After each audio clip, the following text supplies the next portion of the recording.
मासिक धर्म, जिसे आम भाषा में माहवारी या पीरियड्स भी कहते हैं, वह एक महिला के जीवन का एक बहुत ही अनमोल हिस्सा है। नमस्कार, मैं doctor Vidushi Jayla Jain, obstetrician and gynaecologist and infertility specialist, और आज हमारी आईवीएफ सीरीज की इस वीडियो में हम ये जानेंगे कि मासिक धर्म आखिर होता क्या है और उससे जुड़ी सारी समस्याएं और मुसीबतों के बारे में पता करेंगे। तो आइए देखते हैं ये पीरियड्स होते क्या हैं। आजकल अभी भी हमारी जो सोसाइटी है उसमें हम पीरियड्स के या मासिक धर्म के बारे में डिस्कस करने में झिझकते हैं। महिलाओं के अंदर बहुत सारे शारीरिक, मासिक और हार्मोनल जो है इसमें तब्दीलियां आती हैं और बदलाव आते हैं, और महिलाएं बहुत हिचकती हैं और कभी कभी बहुत कंफ्यूज होती हैं कि क्या नॉर्मल है, क्या अबनॉर्मल है, क्या बातें हमें किसी से डिस्कस करनी चाहिए और क्या बातें हैं जब हमें अपने डॉक्टर को दिखाना चाहिए।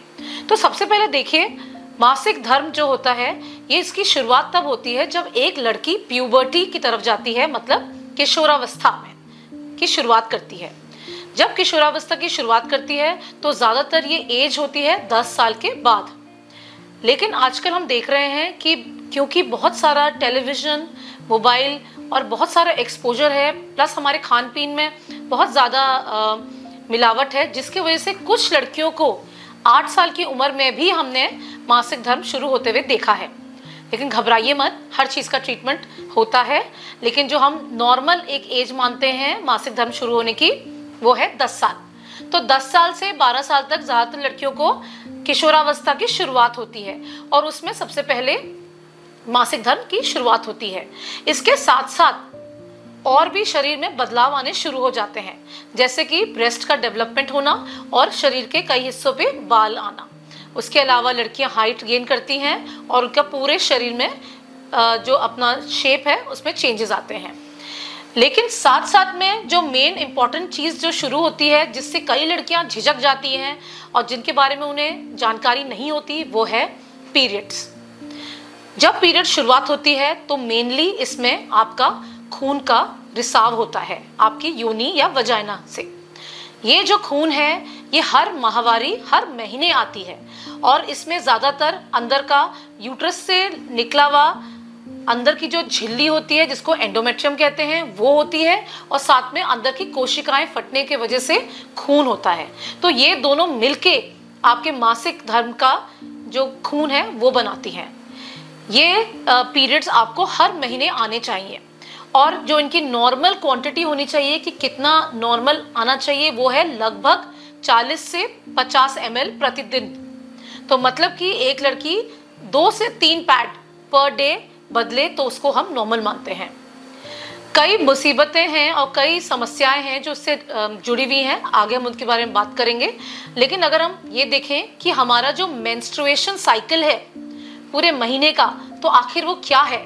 जो हम बातें कर रहे हैं हार्मोन्स की, तो वो उनका उतार चढ़ाव क्या होता है। तो आप समझिए, जिस दिन आपको माहवारी शुरू होती है उसको हम पहला दिन मानते हैं। उस दिन से लेकर जो टाइम शुरुआत होती है, नियरली आप समझ लीजिए 14 दिन तक, उसको कहते हैं फॉलिक्यूलर फेज। फॉलिक्यूलर फेज में सबसे पहले तो माहवारी चलती है 3 से 4 दिन तक। इस दौरान अंदर की झिल्ली यूट्रस की पूरी तरह से बाहर निकल जाती है। लेकिन जब जब झिल्ली बाहर निकलती है, अंदर से पीछे से नई झिल्ली का उत्पादन होता है। तो यूट्रस के अंदर की लाइनिंग नई बन जाती है और धीरे धीरे बढ़ती रहती है। इसके साथ ही साथ जो अंडेदानियां हैं उसमें भी हार्मोन के चेंजेस शुरू हो जाते हैं और FSH नामक हार्मोन जो होता है वो अंडों की बढ़ोतरी शुरू करता है। तो एक ग्रुप ऑफ एग्स जिनको हम फॉलिकल्स कहते हैं, उनका विकास शुरू होता है और इसमें एक अंडा यूजुअली जो होता है वो बड़ा आकार लेता है और मैच्योर होता है। तो इसको हम कहते हैं डोमिनेंट फॉलिकल सिलेक्शन। तो सारे अंडों में से यूजुअली एक ही अंडा आगे बढ़ता है। ये अंडा यूजुअली एक ओवरी से बनता है हर महीने।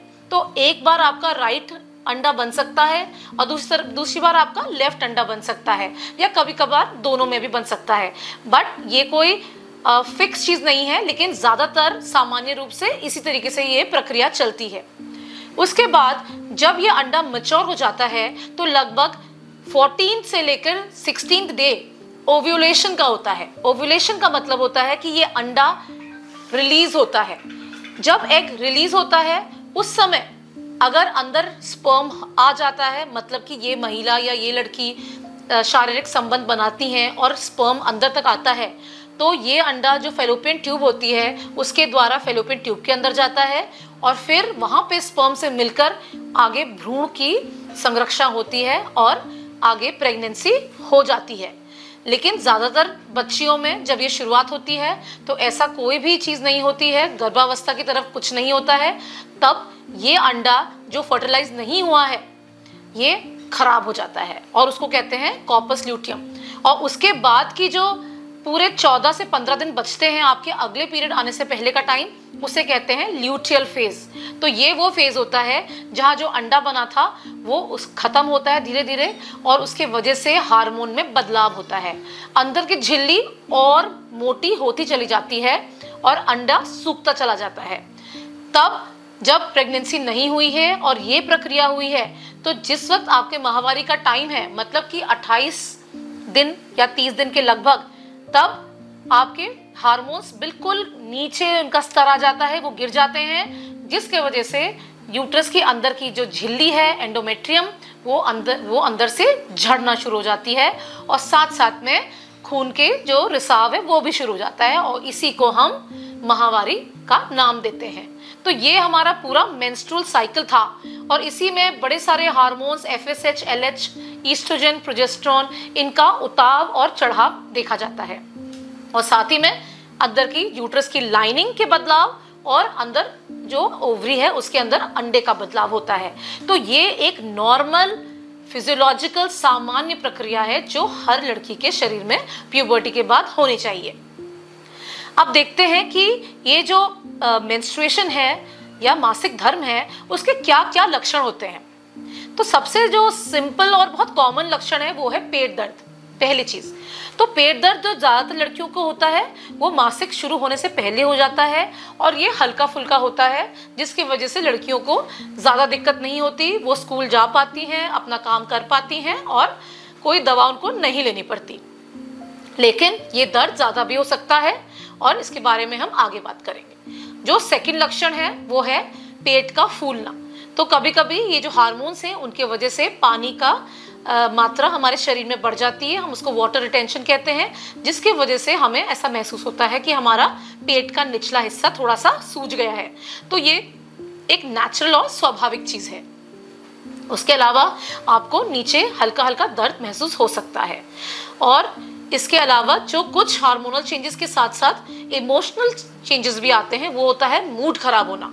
आपने देखा होगा कि इस टाइम पे कई लड़कियां जो होती हैं वो चिड़चिड़ी हो जाती हैं। तो अगर आपकी दोस्त आपसे रूठ जाती है या लड़ती है तो आप उसको माफ कर दीजिए, क्योंकि वो उसका मासिक धर्म हो सकता है और उसका चिड़चिड़ापन उसके हार्मोन्स की वजह से है। तो जब ये हार्मोन्स की अदला बदली होती है तो उसमें चिड़चिड़ापन एक स्वाभाविक चीज है। उसके अलावा कुछ लोगों को सर दर्द भी होता है। तो अगर आपके अंदर आयरन की और मल्टीविटामिन की डेफिशिएंसी ज्यादा है तो आपका सर दर्द भी होगा। इसके अलावा पूरे शरीर में एक सूजन टाइप की महसूस होना और किस चीज में मन ना लगना ये और सुस्ती महसूस करना, ये सारी चीजें एक नॉर्मल सिम्टम है मेंस्ट्रुएशन की।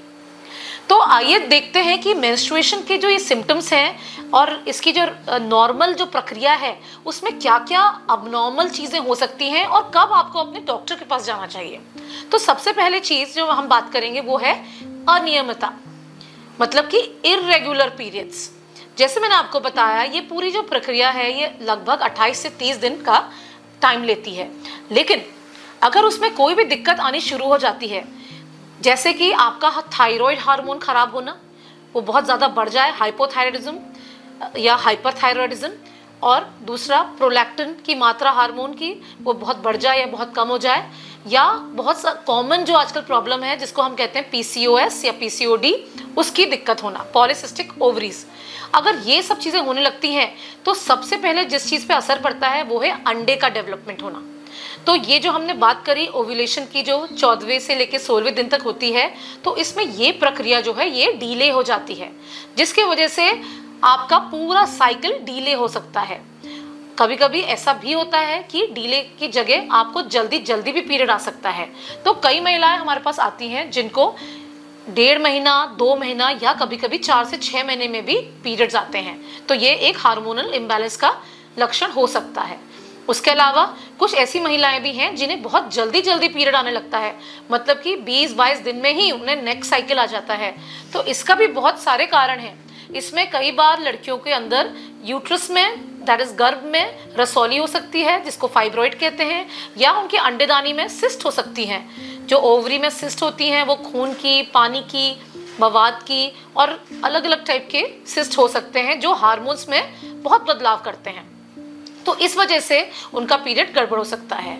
आजकल जो बहुत कॉमनली हम एक प्रॉब्लम देख रहे हैं, हमारा जो पूरा जीवन शैली है जिस तरह से बदल गई है, उसके वजह से हम देख रहे हैं कि आजकल यंग गर्ल्स में भी जो अंडों की मात्रा है और उनकी क्वालिटी है वो टाइम से पहले कम हो रही है। तो ओवेरियन रिजर्व जब कम हो जाता है तब भी लड़कियों को जल्दी जल्दी मासिक धर्म आ सकता है। इसके अलावा और बाकी दिक्कतें जो आ सकती हैं वो है बहुत ज़्यादा दर्द होना। एक जो स्वाभाविक दर्द था मैंने आपको बताया, उस समय तो आपको नॉर्मल आप काम कर रहे हैं, अपने कॉलेज, ऑफिस या अपने कामों में आप आराम से जा रहे हैं, आप दवाई की ज़रूरत आपको नहीं पड़ रही। लेकिन कभी कभी कुछ महिलाओं में ऐसा भी दर्द होता है जो मासिक शुरू होने से पहले 2-3 दिन पहले शुरू हो जाता है और वो इतना तीव्र होता है कि वो बिस्तर पे लेट जाती हैं और उन्हें इंजेक्शन तक लगवाना पड़ता है। लड़कियों को स्कूल कॉलेज से छुट्टी लेनी पड़ती है। अगर इस टाइप का आपको दर्द हो रहा है, इससे हम सीवियर डिस्मेनोरिया कहते हैं और ये नॉर्मल चीज़ नहीं है। इसमें बहुत सारे कारण हैं। इसमें क्रॉनिक इन्फेक्शन हो सकता है आपको अपनी योनि का, या उसके अलावा फाइब्रॉइड हो सकते हैं, सिस्ट हो सकता है, या एंडोमेट्रियोसिस नामक बीमारी हो सकती है। तो इन वजह से कभी कभी लड़कियों को दर्द बना रहता है।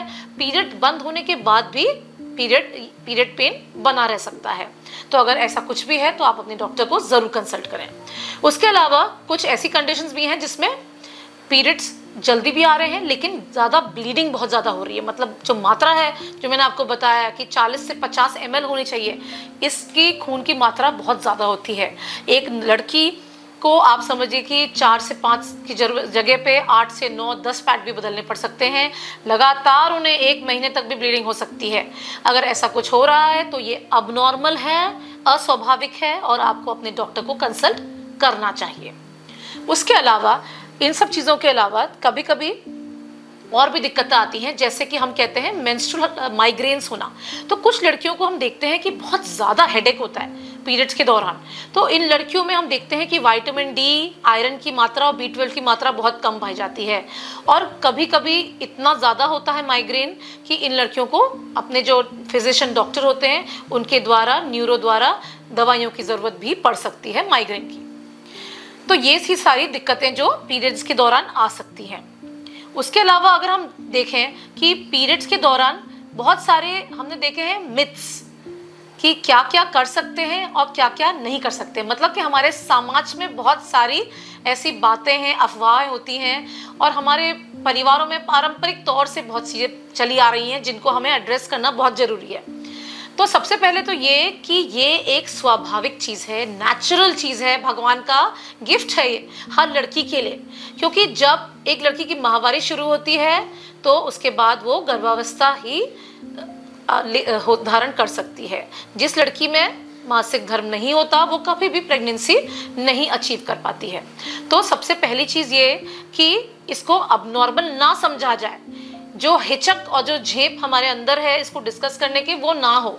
तो इसको आप अपवित्र ना समझें। कई बार हम देखते हैं लड़कियां सोचती हैं कि पीरियड कम आ रहा है, अपवित्र या डर्टी ब्लड अंदर छूट जाता है। तो ऐसा नहीं होता। ये अंदर की झिल्ली है, अगर आपकी झिल्ली पतली है तो कम खून आएगा, तो ऐसा नॉर्मल है ये। और ये अपवित्र खून नहीं है, आपके शरीर का ही नॉर्मल खून है, आपके योनि की ही नॉर्मल ये अंदर की झिल्ली है जो निकल रही है। तो सबसे पहले तो इसको अपवित्र ना माने। पहले ज़माने में बच्चियों को अलग कमरे में सुलाया जाता था मासिक धर्म के टाइम पे, तो ये अब खैर आजकल बहुत अवेयरनेस हो गई है, तो आजकल ये नहीं होता है। लेकिन अभी भी कई घरों में कहते हैं किचन में मत घुसो, अचार को मत छुओ, दही को मत छुओ, वो खराब हो जाएगा। तो ऐसा कुछ नहीं है, ये नॉर्मल चीज़ है। आपके हार्मोन के बदलाव हो रहे हैं शरीर में, और इसका किसी चीज़ को छू के उसको अपवित्र या खराब करने से कोई मतलब नहीं है।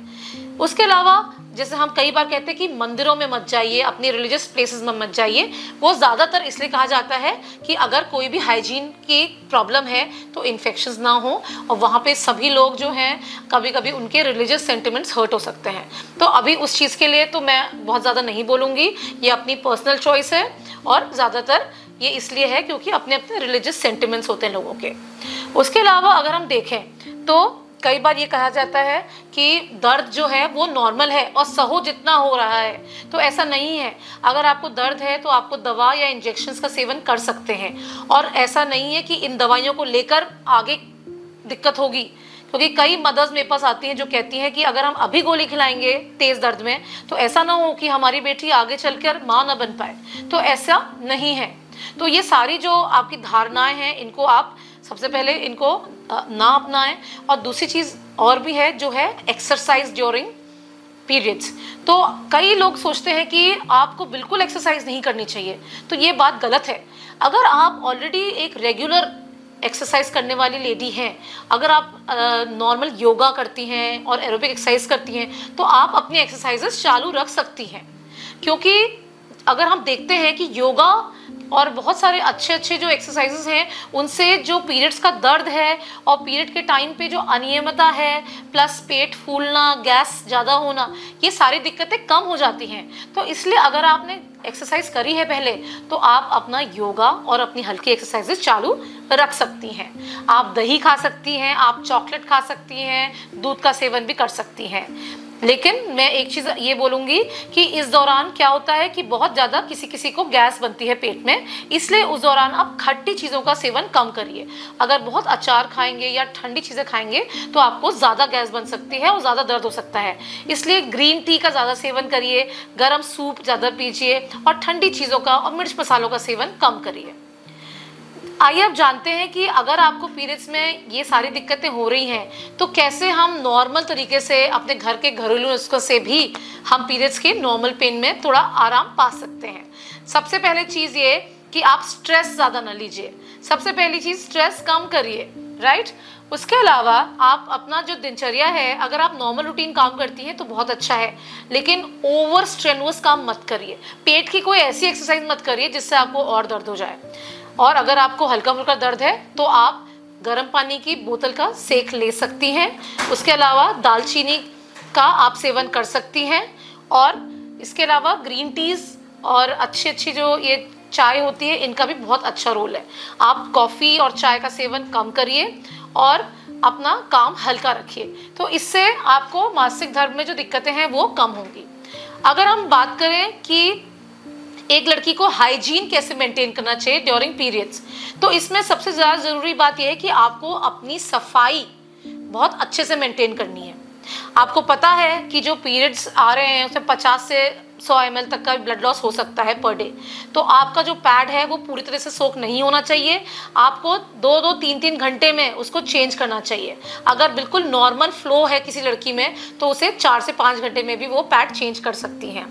इसके अलावा वॉशिंग बहुत ज़रूरी है। जब आप वॉश करें तो ज़्यादातर आप गुनगुने पानी से वॉश करें। बहुत ज़्यादा साबुन या कोई डिटर्जेंट लगाने की ज़रूरत नहीं है। मार्केट में कुछ अच्छे मेडिकेटेड जो वॉशेज़ हैं वो अवेलेबल हैं, लेकिन आप ज़्यादा मेडिकेटेड या कोई भी फ्रेग्रेंस वाले परफ्यूम्स या वॉशेज़ का ज़्यादा इस्तेमाल मत करिए। अगर डिस्चार्ज है या बदबूदार कोई स्राव हो रहा है तब आप मेडिकेटेड अच्छे वॉश का यूज़ कर सकती हैं। उसके अलावा वॉशिंग जब भी करें तो आगे से पीछे हो, ताकि लेट्रिन के रास्ते के इन्फेक्शन और बैक्टीरिया अंदर योनि की तरफ ना आ जाए।